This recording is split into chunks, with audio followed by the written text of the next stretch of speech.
LP classes में आपका स्वागत है। आज का टॉपिक प्रतिरोधों का संयोजन। और प्रतिरोधों के संयोजन को दो प्रकार से हम पढ़ते हैं, एक पढ़ते हैं श्रेणी क्रम और एक पढ़ते हैं समांतर क्रम, यानी इन सीरीज और इन पैरेलल। तो बहुत इम्पोर्टेंट टॉपिक है क्लास 12th के हिसाब से। यदि हम क्लास 10th में भी हम इसको पढ़ सकते हैं, 10th एंड 12th के लिए ये बहुत इम्पोर्टेंट टॉपिक हमारे पास है। इससे न्यूमेरिकल भी पूछे जाते हैं बहुत ज़्यादा। स्टार्ट करते हैं। श्रेणी क्रम, यदि हम कहें हमारे पास 3 प्रतिरोध हैं, 1, 2 और 3, यानी इसका प्रतिरोध का मान है R1, इस प्रतिरोध का मान है R2 और इस प्रतिरोध का मान है R3, जो A और B के बीच में श्रेणी क्रम में जोड़े गए हैं। एक के आगे दूसरा, दूसरे के आगे तीसरा, इस तरह से जोड़ेंगे तो श्रेणी क्रम कहलाता है, जहां पर धारा का डिस्ट्रीब्यूशन नहीं होता। यदि हम इनके सिरों पर ए और बी के सिरे पर एक बैटरी लगा दें कुंजी की सहायता से, तब क्या होगा? ये कुंजी है, ये सेल है हमारे पास, इस सेल का विद्युत वाहक बल ई है।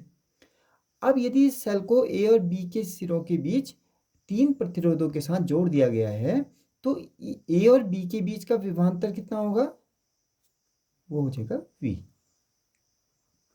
जो सेल का विभवांतर भी कहलाएगा।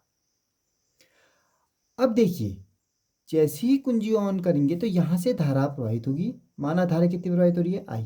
अब वो धारा इस A सिरे से R1 पे गई, वही R2 पे जाएगी, वही R3 पे जाएगी और वही B से वापस हो जाएगी। तब क्या हो रहा है? देखिए, हमें पता है कि इसका रेजिस्टेंस है R1 और यहाँ पर जो धारा बह रही है वो I बह रही है। तो प्रतिरोध अलग है, धारा I है, तो इसका मतलब है कि इसके सिरों पर विभवांतर का मान बदल जाएगा और वो कितना है? माना V1 है। इसी प्रकार से वो धारा अब R2 पे गई, क्योंकि R1, R2, R3 के मान तीनों अलग अलग है। तो जब इसके सिरों पर पहुंचेगी, R1, R2 के सिरों पर पहुंचेगी, तो वहां पर माना इसका विभवांतर कितना हो जाता है? V2। और ऐसी फिर R3 पे गई धारा और R3 के मान अलग है, तो धारा का मान वही है, लेकिन तो इसके सिरों पर विभवांतर का मान क्या हो जाएगा? बदल जाएगा, क्योंकि विभवांतर तीनों के सिरों पर अलग अलग हो जाएगा, क्योंकि प्रतिरोध अलग अलग है। तब यहां से देखिए आप कि जो V है वो A और B के बीच का विभवांतर है, और ये विभवांतर R1, R2, R3 में 3 भागों में बढ़ गया, V1, V2 और V3 के रूप में। इसका मतलब कि V का मान किसके बराबर होगा? V1 plus V2 plus V3 के बराबर होगा। तब स्टार्ट करते हैं। तो यहां पर देखिए, तो ओम का नियम क्या कहेगा? ओम के नियम से R1 के लिए जो हमारे पास धारा है वो I है, तो इसके सिरों पर विभवांतर कितना हो जाएगा? V1 बराबर IR1। इसी प्रकार से R2 पे कितना हो जाएगा? V2 बराबर IR2 और V3 बराबर कितना हो जाएगा? IR3।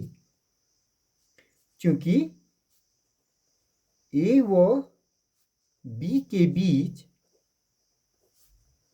कुल विभवांतर कितना है?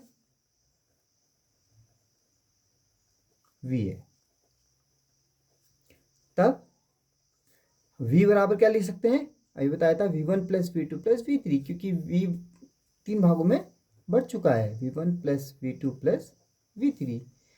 तो V1 की वैल्यू पुट कर देते हैं, IR1 plus IR2 plus IR3। I common आ जा रहा है, तो R1 plus R2 plus R3 V बराबर। अब देखिए, यदि हम ये कहें कि इन तीनों की जगह पर एक ही प्रतिरोध ले लिया जाए, तुल्य प्रतिरोध, यदि A व B के बीच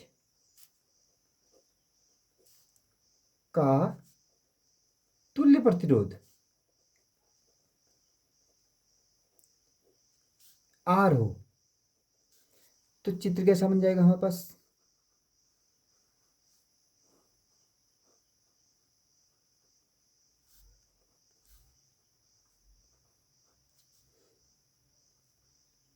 अब इसके सिरों पर विभवांतर V हो जाएगा।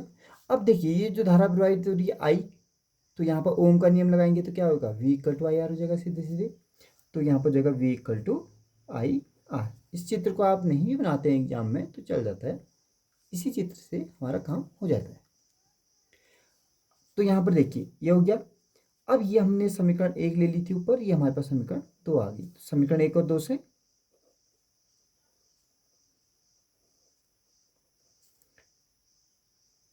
देखिए लेफ्ट हैंड साइड बराबर है तो राइट हैंड साइड भी बराबर होंगे। तो I R equal to I R one plus R two plus R three. I से आई कैंसिल हो जाएगा, आर बराबर हो जाएगा R one plus R two plus R. तो श्रेणी क्रम में जो तुल्य प्रतिरोध होता है उसका मान अलग अलग प्रतिरोधों के योग के बराबर होता है।